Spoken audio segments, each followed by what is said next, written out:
hecho, sin pensar en lo poco que le ha costado.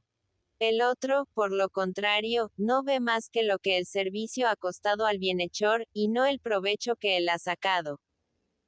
A veces también acrimina el mismo que ha recibido el beneficio, y mientras él recuerda, por su parte, el mezquino provecho que ha sacado, el otro enumera los beneficios enormes que la cosa ha producido.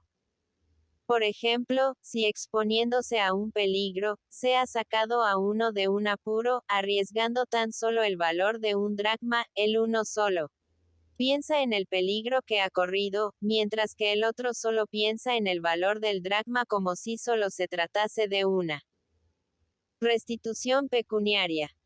Pero hasta en esto mismo hay motivos de disputa, porque el uno solo da a las cosas el valor que tenían anteriormente, y el otro las aprecia por lo que valen de presente, y en este terreno no tienen trazas de entenderse, a menos que exista una convención precisa. La amistad o relación civil atiende únicamente a la convención expresa a la cosa misma. Y la amistad o relación moral mira a la intención. Sin contradicción, esto es mucho más justo, y esta es la verdadera justicia de la amistad. La causa de que haya luchas y discusiones entre los hombres consiste en que, si la amistad moral es más bella, la relación de interés es mucho más obligatoria y exigible. Los hombres comienzan a entrar en relación como amigos puramente morales, y como si no pensasen en la virtud. Pero tan pronto como el interés particular de uno de ellos llega a encontrar oposición, dejan ver muy claramente que son muy distintos de lo que creían ser. Los más de los hombres solo buscan lo bello como por añadidura y por lujo, y así buscan también esta amistad, que es más bella que todas las demás. Ahora conviene ver con claridad las distinciones que conviene hacer entre estos diversos casos. Si se trata de amigos morales, solo deben mirar a la intención para asegurarse de que es igual por ambas partes, sin que tengan nada más que exigir el uno del otro. Si son amigos por interés o por lazos puramente civiles, pueden resolver la dificultad según se hayan entendido al principio sobre sus intereses. Si el uno afirma que la convención ha sido puramente moral y otro afirma lo contrario, no está bien el insistir, ya que sea inevitable que haya esta diferencia, y debe guardarse la misma reserva en uno que en otro sentido. Pero, aun cuando los amigos no estén unidos por un lazo moral, debe creerse que ninguno de ellos ha querido engañar al otro, y, por consiguiente, cada uno debe contentarse con lo que la suerte le ha proporcionado. Lo que prueba que la amistad moral solo descansa en la intención es que, después de haber recibido uno grandes servicios, si no continúa el otro prestándolos igualmente a causa de la impotencia en que está de hacerlo, pero presta los que buenamente puede, es indudable que cumple con su deber. Dios mismo acepta los sacrificios que se le ofrecen, teniendo en cuenta los recursos del que los hace. Pero, en cambio, al mercader que vende no bastaría decirle que no se le puede dar más, como tampoco al acreedor que ha prestado su dinero. Los cargos y recriminaciones son muy frecuentes en las amistades que no son perfectamente claras y rectas, y no es fácil discernir entonces cuál de los dos tiene razón. Es cosa impropia aplicar una medida única a relaciones tan complejas, como sucede particularmente en las relaciones amorosas. El uno busca al que ama, solo porque tiene placer en vivir con él, el otro a veces solo acepta al amante porque es útil a sus intereses. Cuando uno cesa de amar, como se hace diferente, el otro no se hace menos diferente que él, y entonces regañan a cada paso. En este caso se encuentra la disputa de Pitón y de Pamenes y también la del maestro con el discípulo, porque la ciencia y el dinero no tienen una medida común. Esto sucedía a Pródico, el médico, con el enfermo que le daba un mezquino salario. Y, en fin, al tocador de cítara con el rey.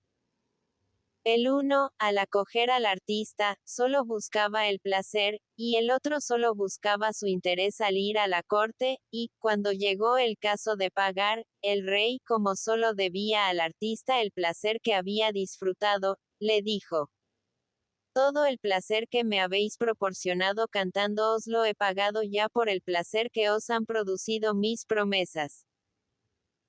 Sea lo que quiera de este chasco, puede verse sin dificultad, aun en esto mismo, como deben arreglarse las cosas. Es de necesidad referirlas siempre a una sola y única medida, no precisamente encerrándolas en un límite fijo, sino proporcionándolas unas a las otras. La proporción es aquí la verdadera medida, en la misma forma que es la medida en la asociación civil y política. En efecto, ¿cómo podrá el zapatero mantener relaciones sociales con el labrador, si no se igualan sus trabajos mediante la proporción que se establezca entre ellos? En todos los casos en que no pueda hacerse un cambio directo, la única medida posible es la proporcionalidad. Por ejemplo, si uno promete dar ciencia y sabiduría y el otro dinero en cambio, es preciso examinar cuál es la relación que media entre la ciencia y la riqueza y enseguida cuál es el valor que dan uno y otro contratante, porque si el uno ha dado la mitad de su pequeña fortuna, y el otro ha dado solo una parte mínima de una propiedad mucho mayor, es claro que el segundo ha perjudicado al primero. Aquí también la causa de la disidencia está en el principio respecto de los dos amigos. El uno sostiene que solo están unidos por interés, mientras que el otro sostiene que es lo contrario y que en esta relación ha tenido algún otro motivo distinto de aquel. Capítulo 11. Cuestiones diversas sobre la amistad. Una cuestión que puede presentarse también es la de saber a quién debe hacerse con preferencia un servicio, si a un amigo recomendable solo por su virtud, o al que reconoce o puede reconocer lo que se hace por él. Esta cuestión equivale a preguntar si debe hacerse el bien a su amigo antes que a un hombre que no tiene otro título para merecer vuestros beneficios que la virtud.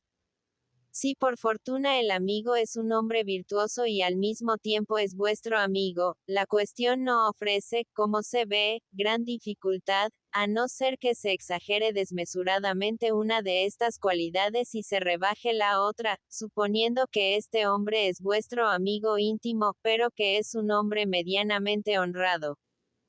Si no se parte del supuesto de que la virtud es igual a la amistad, se presenta entonces una multitud de cuestiones delicadas. Por ejemplo, si el uno ha sido vuestro amigo, pero que no debe serlo ya, que otro deba serlo, pero que no lo es en aquel acto.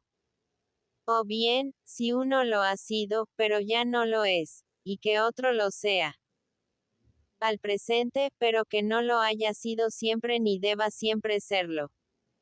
Se comprende cuán difícil es hacerse cargo de todas estas argucias, y, como dice Eurípides en sus versos, no tenéis más que palabras. Pues en palabras se os pagará. Pero si mostráis obras, se os pagará aún obras. Lo cierto es que aquí es preciso obrar como uno obra con su padre, no se da todo absolutamente a un padre, porque hay ciertas cosas que se reservan para la madre, por más que el padre sea superior. Tampoco se inmolan todas las víctimas solo a Júpiter, ni recibe éste todos los homenajes de los hombres, sino únicamente los que le son debidos más particularmente. Asimismo, puede decirse que hay cosas que deben hacerse en obsequio del amigo, que nos es útil, y que hay otras cosas que deben hacerse en obsequio del hombre de bien. ¿Puede alguno daros pan y satisfacer todas vuestras necesidades, sin que estéis obligado a vivir con él? Y, recíprocamente, puede vivirse con alguno sin darle lo que él tampoco da en estas relaciones de verdadera amistad, y no hacer por él más de lo que hace el amigo por interés. Pero los amigos que, unidos por el mismo motivo, conceden todo a la persona que aman, hasta lo que no debían conceder, son hombres indignos de estimación. Las definiciones que se dan de la amistad ordinariamente se aplican todas, si se quiere, a la amistad, pero no a la misma amistad. Por tanto, debe quererse el bien para el amigo por interés, para el que ha sido vuestro bienhechor, y para el que es vuestro amigo, como lo exige la virtud. Pero esta definición de la amistad no comprende todo esto. Se puede muy bien desear la existencia de uno y vivir con otro, como se puede ver solo en una relación el placer y en otra compartir las alegrías y las penas con su amigo. Pero todas estas pretendidas definiciones jamás se aplican todas a una sola y misma amistad. De aquí procede que las definiciones son numerosas, y que cada una parece aplicarse a una sola amistad, si bien no hay tal cosa. Tomemos, por ejemplo, la definición que pretende que la amistad consiste en desear la existencia del amigo. Pues bien, no es exacta, porque el que está en una posición superior o el que es bienhechor respecto de otro quiere también la existencia de su propia obra, lo mismo que se desea larga vida al Padre que os ha dado el ser, sin hablar de lo que en justa reciprocidad se le debe. Pero no es con el favorecido con el que se quiere vivir, sino solo con el que os gusta y os es agradable. Los amigos pueden tener disgustos entre sí siempre que aman las cosas más bien que al que las posee, porque, en el fondo, solo son amigos de las cosas. Por ejemplo, uno prefiere el vino, que le parece exquisito, al amigo que se lo da, y otro prefiere el dinero, porque el dinero le es útil. Deberemos indignarnos y acusar al amigo, porque ha preferido una cosa, que para él vale más, a una persona que vale menos a sus ojos. Se quejan de esto, sin embargo, las gentes sin advertir que en aquel momento se desearía encontrar al hombre de bien, mientras que antes solo se buscaba al hombre agradable o al hombre útil. Capítulo 12. Del aislamiento y de la vida en común. Para completar estas teorías es preciso estudiar qué es la independencia que se basta a sí misma, y compararla con la amistad, para ver sus relaciones y su valor recíproco, porque puede preguntarse si en el caso de que alguno sea absolutamente independiente y se baste a sí mismo en todo, podrá aún tener un amigo, si es cierto que solo por necesidad se busca un amigo. Pero si el hombre de bien es el más independiente de todos los hombres, y si la virtud es la única condición de la felicidad, ¿qué necesidad tiene aquel de ningún amigo? El ser que se basta plenamente a sí mismo no tiene necesidad ni de gentes que le sean útiles, ni de los que sean benévolos con él, ni de la vida en común, puesto que puede ampliamente vivir solo y a solas consigo mismo. Esta independencia absoluta resalta, sobre todo con evidencia, en la divinidad. Es claro que Dios, no teniendo necesidad de nada, no necesita amigos, ni los tiene, como no tiene tampoco ni poco ni mucho el carácter del dueño que manda a esclavos. Por consiguiente, será el hombre más dichoso el que menos necesidad tenga de amigos, o, más bien, no tendrá necesidad de ellos sino en la misma proporción en que es imposible al hombre ser absolutamente independiente y bastarse a sí propio en el aislamiento. El hombre muy virtuoso necesariamente ha de tener pocos amigos, y cada vez tendrá menos no trata de procurárselos, y no solo se desentiende de los amigos útiles, sino también de los que serían dignos de ser escogidos para la vida común. También en este caso resulta con toda evidencia que no debe buscarse al amigo por el uso que pueda hacerse de él, ni por el provecho que pueda sacarse, sino que el único verdadero amigo es el que lo es por virtud. Cuando no necesitamos de nadie, buscamos siempre los que pueden gozar con nosotros de nuestros bienes, y preferimos los que están en posición de recibir nuestros beneficios a los que pudieran dispensárnoslos. Nuestro discernimiento es más justo cuando carecemos de alguna cosa. En esta última situación es cuando experimentamos la necesidad de tener amigos dignos de vivir con nosotros. Para resolver bien esta cuestión, es preciso ver si hay algún error en todas estas teorías, y si la comparación de que nos servimos aquí nos oculta alguna parte de la verdad. Responderemos con perfecta claridad, explicando lo que es la vida como acto y como fin. Evidentemente, vivir es sentir y conocer, y, por consiguiente, vivir juntos es sentir juntos y conocer juntos. Pero sentirse a sí mismo y conocerse a sí mismo es para todo hombre la cosa más grata que existe, y he aquí porque el vivir es un deseo que la naturaleza ha puesto en todos nosotros cuando nos ha creado, porque es preciso tener en cuenta que la vida no es, en cierta manera, otra cosa que un conocimiento. Luego, si se pudiese cortar la vida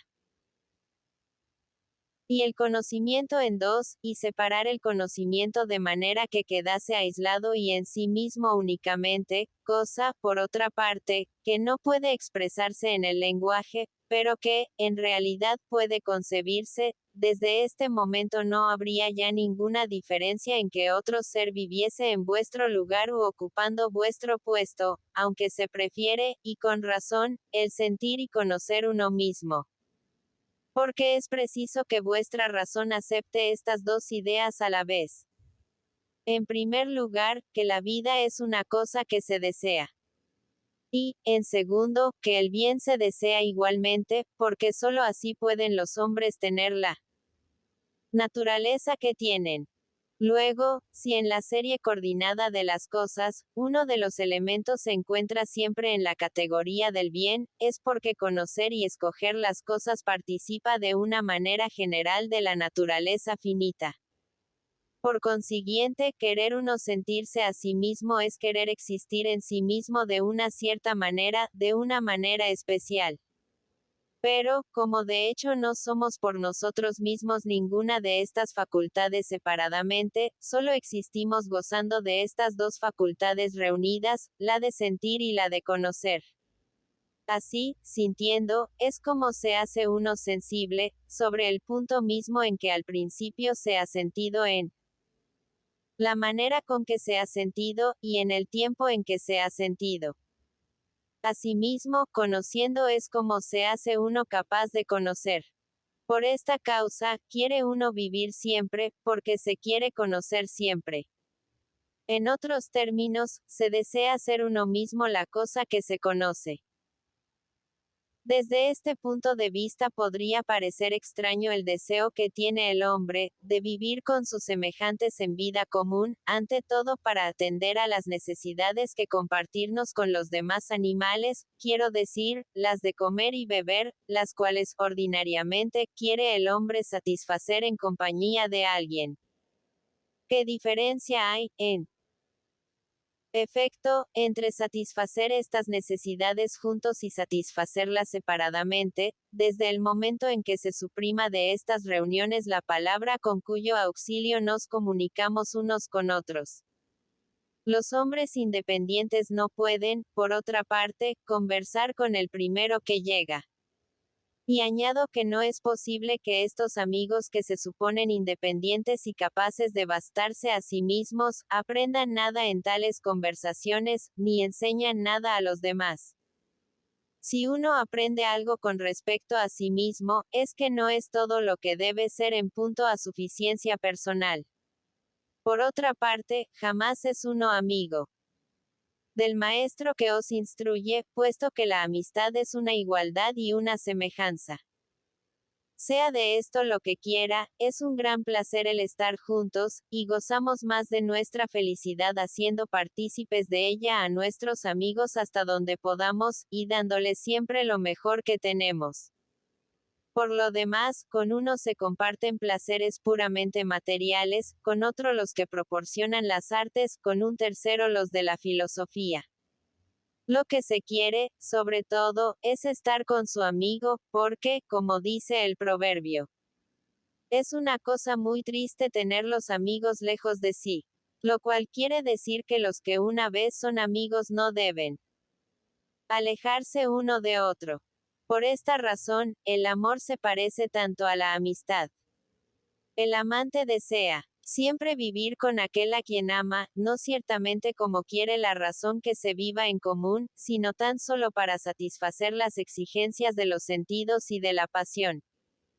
He aquí lo que dice el razonamiento que nos entorpece, pero he aquí también cómo pasan las cosas en la realidad y cómo descubriremos la causa de embarazo en que nos hemos visto envueltos. Indaguemos dónde está la verdad. Es cierto, en primer lugar, que el amigo quiere ser, como dice el proverbio, otro Hércules, otro yo. Sin embargo, es distinto de nosotros, está separado, y es difícil reunirse en un solo y mismo individuo. Este ser, que conforma perfectamente con nosotros por naturaleza, es otro que nosotros por su cuerpo, por más que sea semejante, y además es otro por el alma, y quizá difiere más en cada una de las partes de esta alma y de este cuerpo. No obstante, no por esto el amigo quiere ser menos otro yo mismo, separado de mí. Y así, sentir a su amigo es, en cierta manera, sentirse a sí mismo. Como es conocerse a sí mismo el conocerle. Es, pues, una vivísima felicidad, que aprueba la razón, el gozar con su amigo hasta de los placeres vulgares y estar en su compañía, puesto que así le sentirnos siempre a él mismo sintiendo las cosas con él. Pero es una felicidad mucho mayor el disfrutar juntos placeres más elevados y más divinos. La causa de esta felicidad consiste en que es siempre más dulce contemplarse a sí mismo en un hombre de bien que en uno mismo.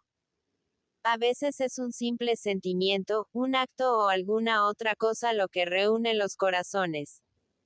Ahora bien, si es grato el ser uno dichoso, y si la vida común tiene la ventaja de poder obrar de concierto, la sociedad de los hombres eminentes, unidos por la amistad, es la cosa más grata del mundo.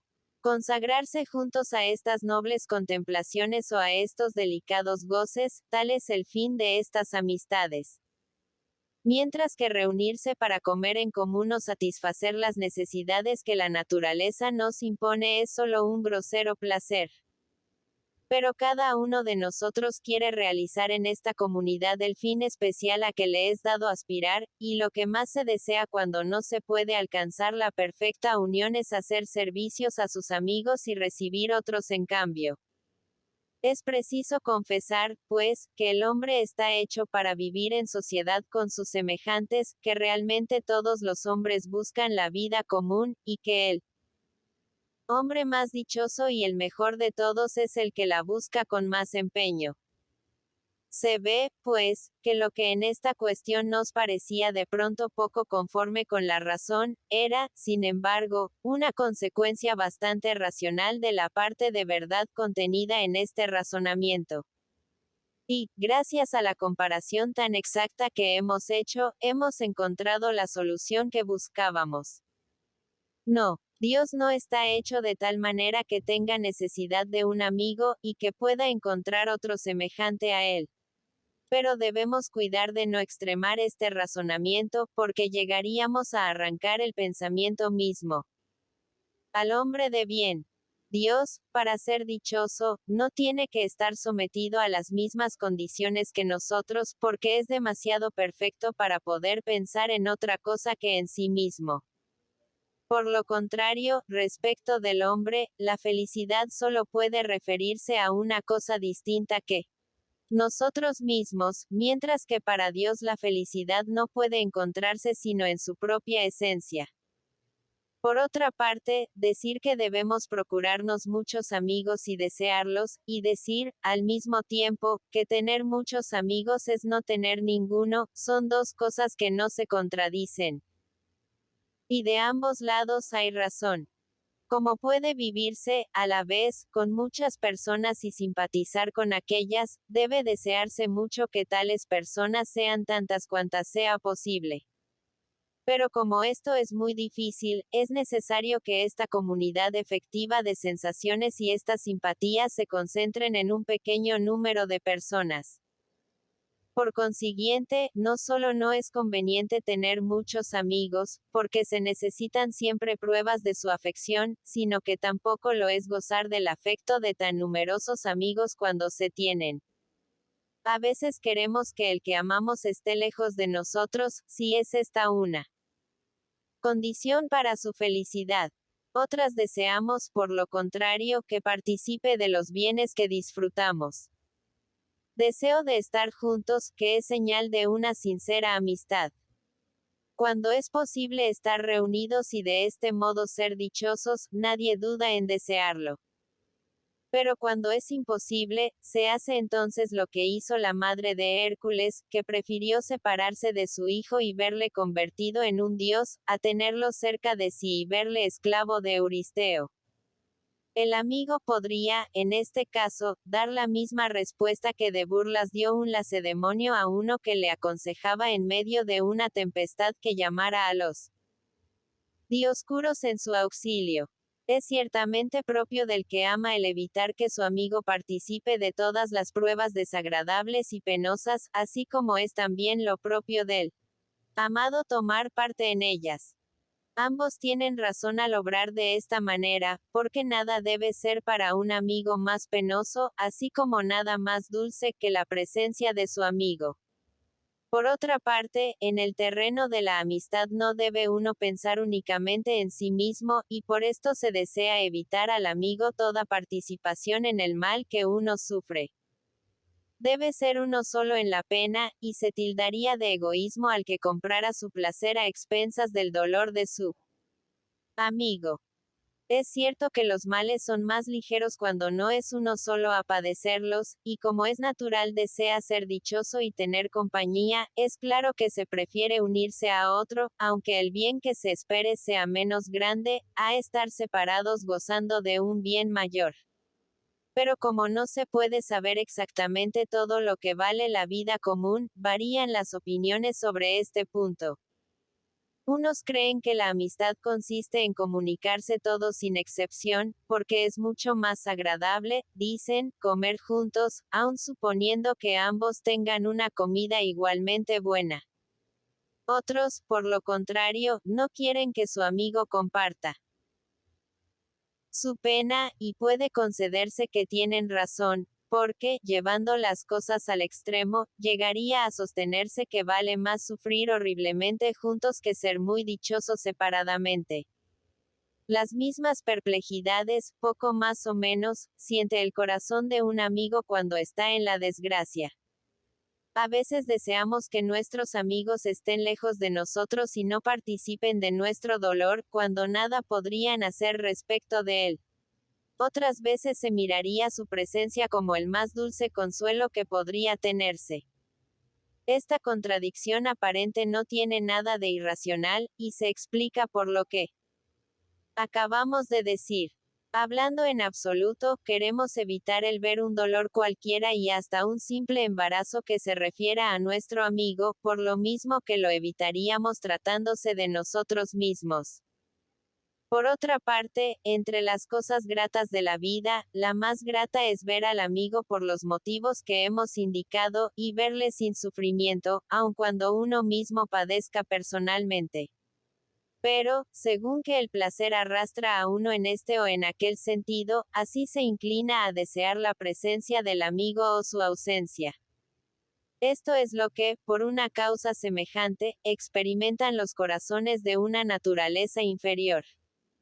Muchas veces en la desgracia que los envuelven desean que sus amigos no sean tampoco dichosos, para no ser solos en sufrir la calamidad que ha caído sobre ellos. Llegan a veces hasta matar con ellos a quienes aman, imaginándose, sin duda, que sus amigos sentirán así más su mal.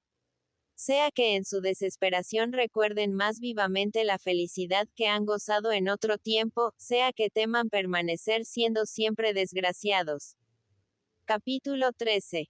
Digresión sobre el distinto uso que se puede hacer de las cosas.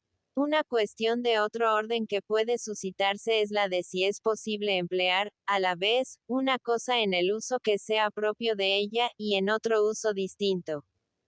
O, en otros términos, si es posible servirse de ella directamente e indirectamente. Por ejemplo, el ojo es posible emplearlo desde luego para ver, y también torcerlo de manera que falsi la visión y que se vean dos objetos en vez de uno. Estos son dos usos del ojo, el uno en tanto que es ojo, y el otro en tanto que este uso puede ser también del ojo. Así, hay otro empleo de las cosas que es completamente indirecto como serían, por ejemplo, para el estómago, ya el vomitar, ya el comer. La misma observación podría hacerse respecto a la ciencia. Es posible servirse de ella a la vez de una manera exacta y de una manera errónea, así como, sabiendo escribir, bien puede uno a sabiendas escribir mal, y la ciencia, en tal caso, no es más útil que la ignorancia. Puede decirse esto como de aquellas bailarinas que, cambiando el empleo habitual de la mano, convierten sus pies en manos, y sus manos en pies. En este concepto, si todas las virtudes son ciencias, como se ha dicho, será posible emplear la justicia a manera de injusticia. En lugar de justicia, se harían iniquidades, como con la ciencia de que se habló antes solo se producía la ignorancia.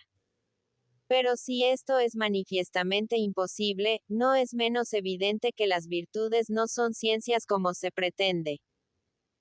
Si cuando se saca de quicio de esta manera la ciencia no se obra realmente por ignorancia, y se comete solo una falta voluntaria que la ignorancia podría cometer también sin quererlo, no es posible tampoco que se obre con justicia como se obraría con iniquidad. Pero si la prudencia es realmente una ciencia, producirá algo de verdadero con la ciencia, y como ella, cometerá errores voluntarios, porque puede suceder que por prudencia se obre imprudentemente, y que se cometan precisamente todas las faltas que el imprudente cometería. Pero si el uso de cada cosa fuese absolutamente simple, y no pudiese emplearse una cosa sino en cuanto es lo que es, solo se obraría prudentemente haciendo uso de la prudencia. Respecto a todas las demás ciencias, siempre hay una superior que determina la dirección principal de las subordinadas. Pero ¿cuál es la ciencia que dirige a esta misma ciencia soberana? No es la ciencia o el entendimiento.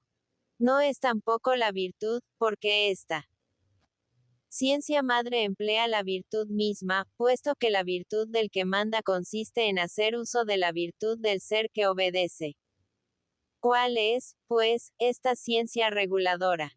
Sucede en este caso como cuando se dice que la intemperancia es un vicio de la parte irracional del alma, y que el intemperante, cuya razón sabe lo que hace, desciende al nivel del hombre corrompido que lo ignora.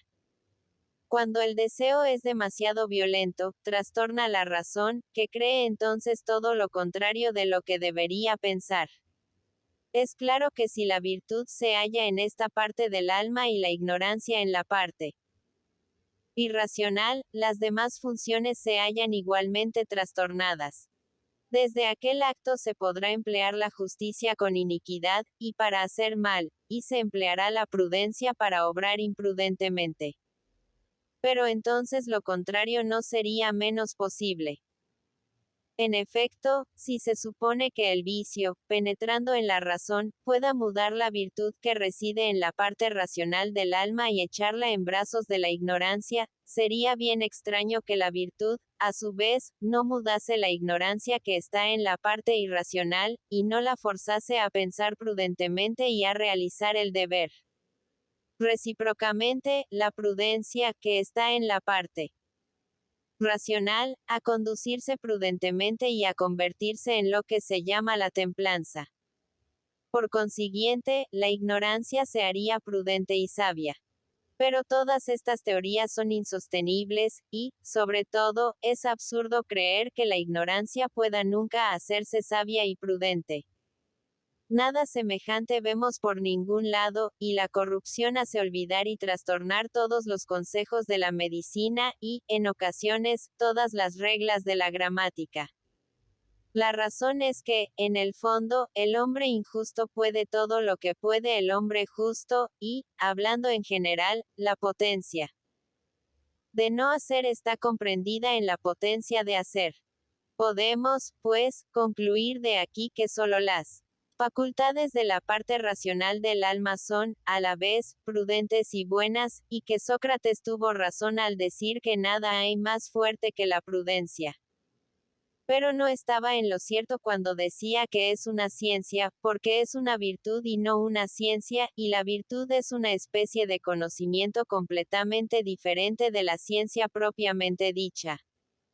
Capítulo 14. Del azar con relación a la felicidad. No es solo la prudencia, ni aun la virtud la que hace que todo salga bien.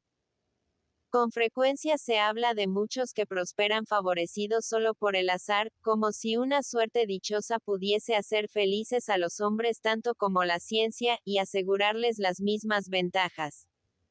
Es preciso, pues, que indaguemos si es cierto que este hombre es naturalmente dichoso y aquel otro desgraciado, y saber lo que hay realmente de cierto en este punto.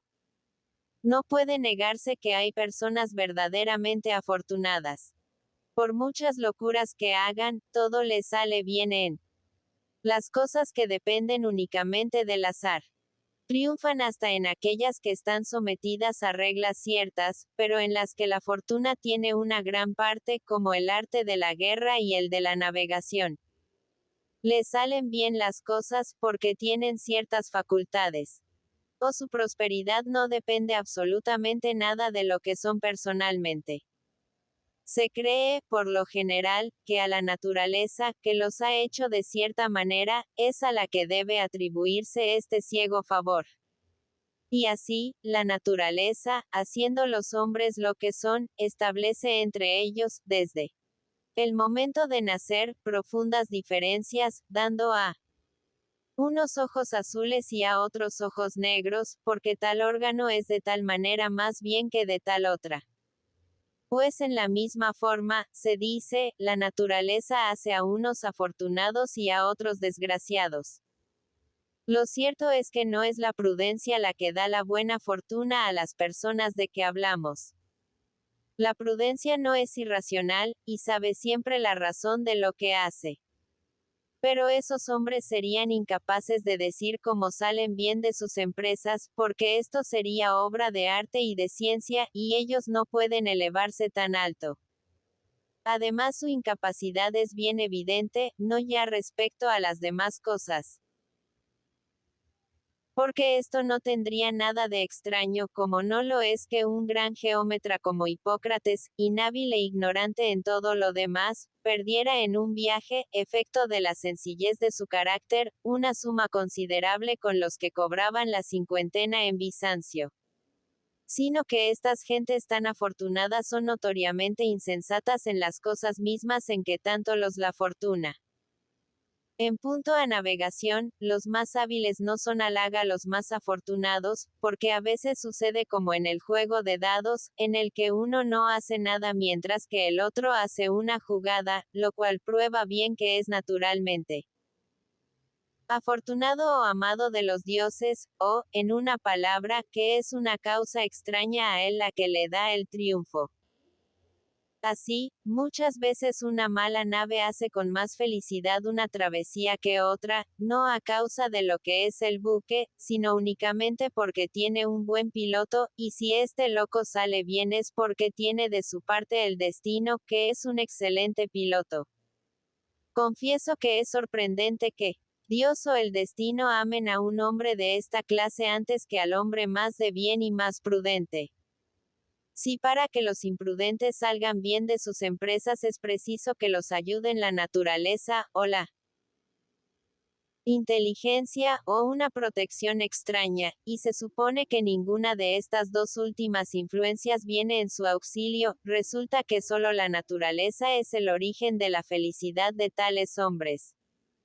La naturaleza es la causa de esta serie de fenómenos que suceden siempre de la misma manera, o por lo menos, que se verifican ordinariamente de tal manera más bien que de tal otra. Pero el azar precisamente es todo lo contrario, y cuando se logra una cosa contra toda razón, al azar es al que se atribuye. Y puesto que solo el azar es el que favorece a uno, no puede atribuirse su fortuna a esta causa que produce fenómenos inmutables o, por lo menos, los fenómenos más ordinarios y más constantes. Por otra parte, si uno triunfa porque está organizado de una manera dada, como el que tiene los ojos azules, que en general no tiene una vista perspicaz, entonces no es ya el azar la causa de tal fortuna, si la naturaleza. Y es preciso decir que la naturaleza, no el azar, le ha favorecido. Por consiguiente, es preciso confesar que los que se dicen favorecidos por la suerte no son verdaderamente favorecidos por ella, nada le deben en realidad, y no procede atribuir al azar más bienes que los producidos por el azar mismo. Habrá de deducirse de aquí que no interviene para nada el azar en las cosas humanas. O que si interviene no es causante de nada. No, sin duda. Necesariamente, el azar existe, y necesariamente es causa de ciertas cosas. Y todo lo que debe decirse es que el azar es para ciertas gentes causa de bien o causa de mal. Si se quiere suprimir completamente la intervención del azar, sosteniendo que nada influye en el mundo, y que, como no vemos por real que ella sea, atribuimos al azar el hecho que no podemos comprender, en este caso se puede definir el azar diciendo que es una causa cuyo fundamento se oculta a la razón humana. Y, de este modo, se hace de ella, en cierta manera, una verdadera naturaleza. Entonces se suscita una nueva cuestión al tenor de esta hipótesis, y se puede preguntar: si el azar ha favorecido a estos hombres una vez, ¿por qué no ha de decirse que él los ha favorecido también en otra, puesto que han prosperado igualmente? Un mismo éxito debería reconocer una misma causa. El buen éxito, por tanto, no procederá para ellos de la fortuna, sino cuando se repite el mismo éxito en cosas en que los resultados posibles son infinitos o indeterminados. Esto será, sin duda, un bien y un mal, pero no será posible saberlo a causa de aquella misma infinidad, porque si fuera obra de ciencia los hombres aprenderían a ser dichosos, y todas las ciencias, como decía Sócrates, no serían, en el fondo, más que felices casualidades. ¿Dónde está entonces el obstáculo que impida el que consiga el mismo éxito muchas veces seguidas la misma persona, no porque sea de necesidad, sino porque suceda como cuando se tiene la fortuna de echar siempre los dados del lado favorable? Y bien, no hay en el alma del hombre tendencias que proceden, unas de la reflexión razonada, y otras, que son las primeras de todas, de un instinto sin razón. Si es obra del instinto natural desear lo que place, todo debería entonces conducir naturalmente al bien. Sí, pues, hay personas que tienen una feliz organización y que son, por ejemplo, naturalmente cantores, sin saber cantar, en la misma forma hay personas que por un favor de la naturaleza triunfan en sus empresas sin el auxilio de la razón. La naturaleza tan solo los conduce, y, sabiendo desear las cosas que es preciso desear, el momento, las condiciones, el tiempo, el lugar y la manera en que deben desearlas, salen triunfantes por inhábiles que sean y por desprovistos de razón que se jalan. No podrían hacerlo los que están en posición de dar a los demás lecciones en punto a conducta. Así, debe decirse que los hombres son felices cuando salen bien en sus empresas en la mayor parte de los casos, sin que la razón entre para nada en ellas, y los hombres dichosos en esta forma lo son por el simple hecho de la naturaleza. Por lo demás, cuando se habla de suerte feliz, de fortuna, es preciso tener presente que esta palabra tiene cosas que se hacen a la vez por simple instinto y mediante reflexión y resolución para ejecutarlas. Y hay otras que se hacen, por lo contrario, de una manera diferente. Si en las últimas se logra un buen éxito, Habiendo calculado mal decimos que es una fortuna. Como lo decimos en los casos en que calculando es el éxito menos feliz. Puede, pues suceder que estos deban su fortuna solo a la naturaleza, porque, consagrándose a lo que debían consagrarse, su instinto y su deseo les han proporcionado el triunfo, pero no por eso su cálculo era menos pueril y absurdo. Lo que los ha salvado es que su cálculo pudo ser falso, pero la causa que provocó este cálculo, a saber, el instinto, estaba en lo exacto, y por su exactitud salvó al imprudente. Es cierto que en otras ocasiones es el deseo el que ha inspirado el cálculo, y que no por eso dejan de salir mal las cosas. Pero, en los demás casos, ¿cómo puede admitirse que el buen éxito se atribuya únicamente a la feliz dirección que la naturaleza ha dado al instinto y al deseo? Si tan pronto la felicidad y el azar son dos cosas diferentes como se confunden, es preciso admitir que hay muchas clases de éxito. Pero como se ven a cada paso personas que salen bien en sus empresas contra todas las reglas de la ciencia y contra las previsiones más racionales, es preciso suponer que otra es la causa de su prosperidad. Eso no cuestión de felicidad o favor de la fortuna, cuando el razonamiento del hombre solo ha deseado lo que debía de desear y en el momento que debía hacerlo. El feliz resultado en este caso no puede tomarse por un favor porque el cálculo que se ha formado no ha estado desprovisto de razón, y el deseo no ha sido puramente natural. Y si no se sale con la empresa es porque alguna causa ha venido a malograrla. Si se cree que debe atribuirse el buen éxito a la fortuna es porque a la fortuna se achaca todo lo que pasa contra las leyes de la razón. Y este resultado, en particular, era contrario a las reglas de la ciencia y al curso ordinario de las cosas. Pero como ya hemos intentado hacer ver, no procede realmente de la fortuna o del azar. Y si lo parece, es por una apariencia engañosa. Toda esta discusión no tiende a probar que no hay otra felicidad que la que es resultado de la naturaleza, sino a probar tan solo que los que parecen tenerla no logran siempre sus propósitos como resultado de un azar ciego, sino que lo deben también a la acción de la naturaleza. Esta discusión tampoco tiende a demostrar que el azar no es causa de nada en este mundo, sino solo de que no es causa de todo lo que se le atribuye. Es cierto que se puede caminar más adelante y preguntar si no es el azar el que hace que se deseen las cosas en el momento en que es preciso desearlas y de la manera que deben desearse. Pero no equivale esto a hacer al azar dueño absoluto de todo, puesto que se le hace dueño de la inteligencia y de la voluntad.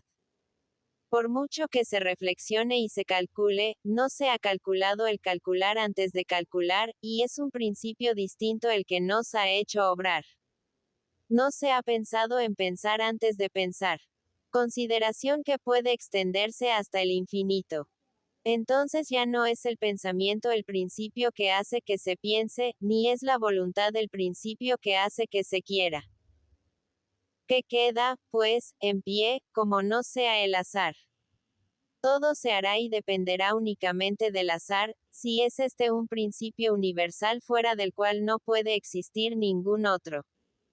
Pero, con respecto a este otro principio, es posible aún preguntar por qué está hecho de tal manera que pueda hacer todo lo que hace. Esto equivale a preguntar cuál es en el alma el principio del movimiento que la hace obrar. Es perfectamente evidente que Dios está en el alma del hombre, como está en el universo entero, porque el elemento que está en nosotros es, puede decirse, la causa que pone todas las cosas en movimiento. Ahora bien, el principio de la razón no puede ser la razón misma. Es algo superior. Pero que, puede ser superior a la ciencia y al entendimiento como no sea Dios mismo.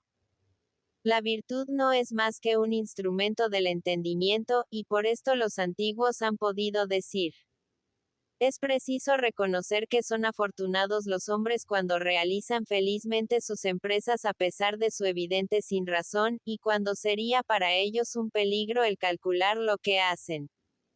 Tienen en sí mismos un principio que vale más que todo el talento y todas las reflexiones del mundo. Otros tienen la razón para guiarse, pero no tienen este principio que conduce a los hombres afortunados a lograr un éxito feliz. Ni aun el entusiasmo, cuando lo sienten, les proporciona el triunfo que desean, mientras que los primeros triunfan, siendo irracionales como son. Ni aun cuando se trata de hombres reflexivos y sabios, que ven de una ojeada y como por una especie de adivinación lo que es preciso de hacer, hay que atribuir exclusivamente a su razón esta decisión tan segura y tan pronta. En unos, es el resultado natural de la experiencia. En otros es el hábito de aplicar de este modo sus facultades a la reflexión. Este privilegio solo pertenece al elemento divino que hay en nosotros. Él es el que ve claramente lo que debe ser, lo que es, y todo lo que queda aún obscuro para nuestra razón impotente. Por esta razón, los melancólicos tienen visiones y sueños tan precisos. Una vez que la razón ha desaparecido en ellos, aquel principio parece tomar más fuerza. Sucediendo lo que con los ciegos, cuya memoria, en general, es mucho mejor, porque están libres de todas las distracciones que causan las percepciones de la vista, y por esto conservan mejor el recuerdo de lo que se les ha dicho. Así pueden, evidentemente, distinguirse dos clases de fortuna. Una es divina, y el hombre que tiene este privilegio prospera por un favor especial de Dios, marcha derecho al fin, conformándose únicamente con el impulso del instinto que le conduce. Otra que logra buen éxito obrando contra el instinto. Pero ambas están igualmente privadas de razón. La felicidad que viene de Dios puede sostenerse y continuar más, mientras que la otra nunca dura. Capítulo 15. De la belleza moral. En todo lo que precede hemos tratado de cada virtud en particular, y hemos explicado separadamente el carácter y el valor de cada una de ellas. Ahora debemos analizar con la misma detención la virtud que se forma de la reunión de todas las demás, y que, hemos llamado por excelencia la hombría de bien, la perfecta virtud, que es tan bella como buena.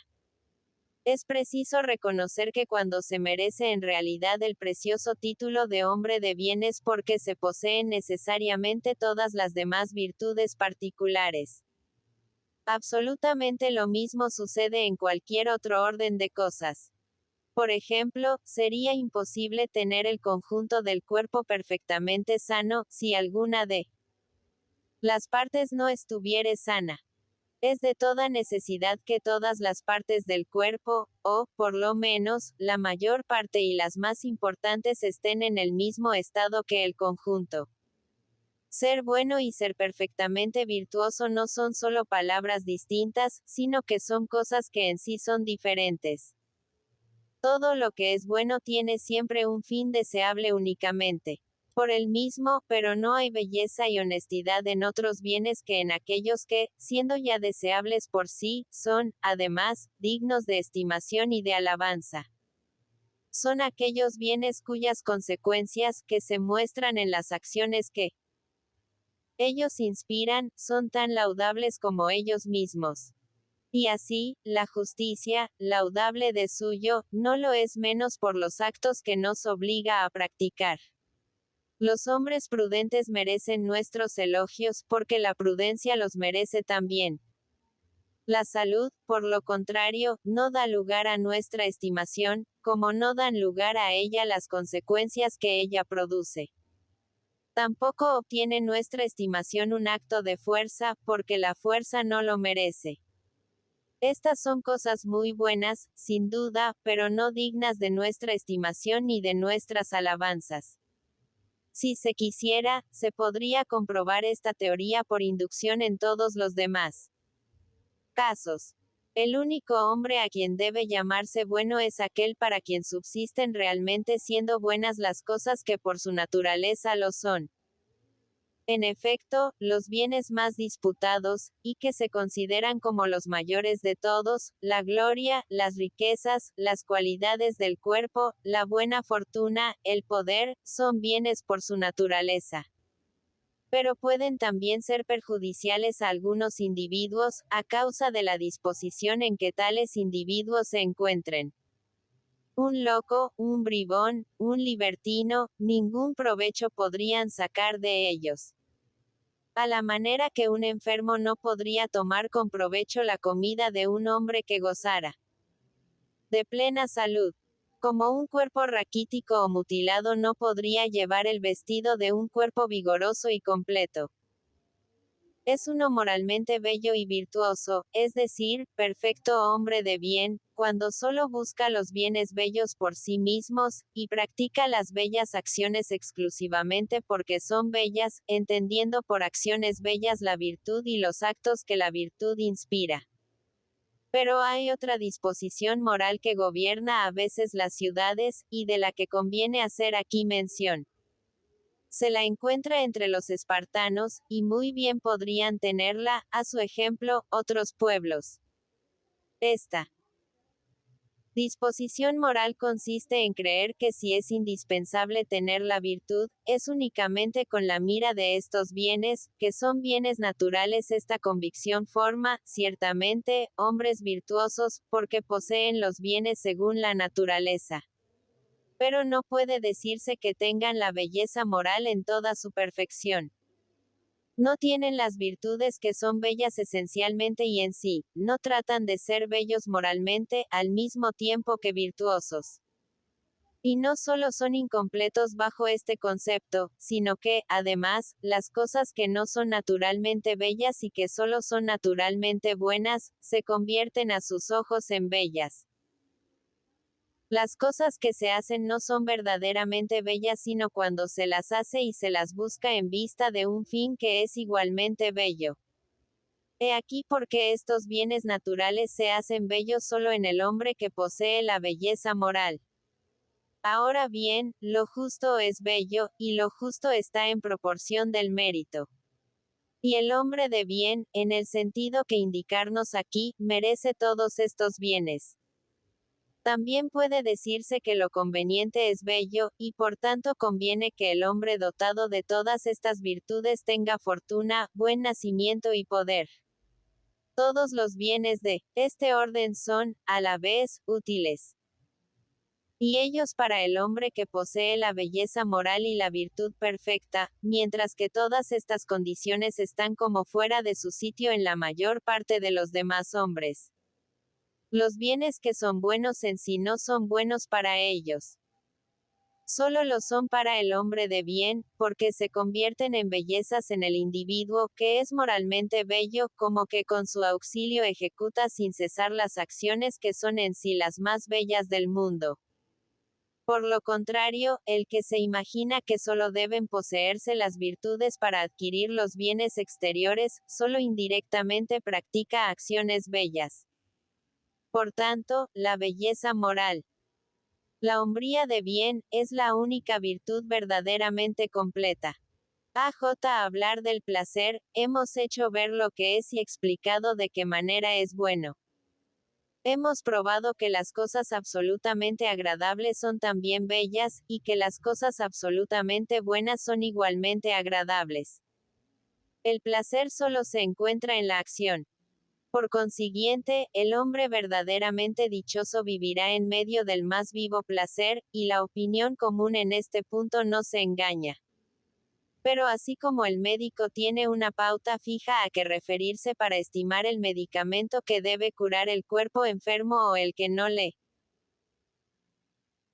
curaría, y para discernir el tratamiento que debe aplicarse en cada caso, y la verdadera dosis, mayor o menor, con la que puede o no alcanzar la curación, así el hombre virtuoso necesita tener para sus actos y preferencias una regla que le enseñe hasta qué punto debe buscar las cosas que, buenas por naturaleza, no son, sin embargo, dignas de estimación, cuál es la disposición moral en que debe mantenerse y la medida que debe aplicar a sus deseos, para no buscar con exceso el aumento o la disminución de su fortuna y de su prosperidad.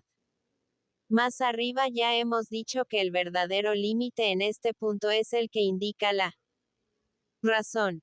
Pero es como si se dijera que, en punto a alimentación, debe tomarse la regla que prescribe la medicina y la razón ilustrada por sus consejos. Esta, indudablemente, es una verdadera recomendación, pero poco clara. Aquí, como en todo lo demás, es preciso vivir solo para la parte que en nosotros mismos manda.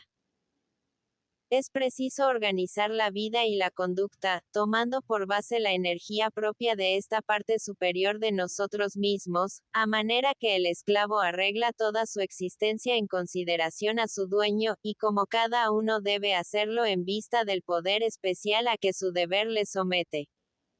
El hombre, según las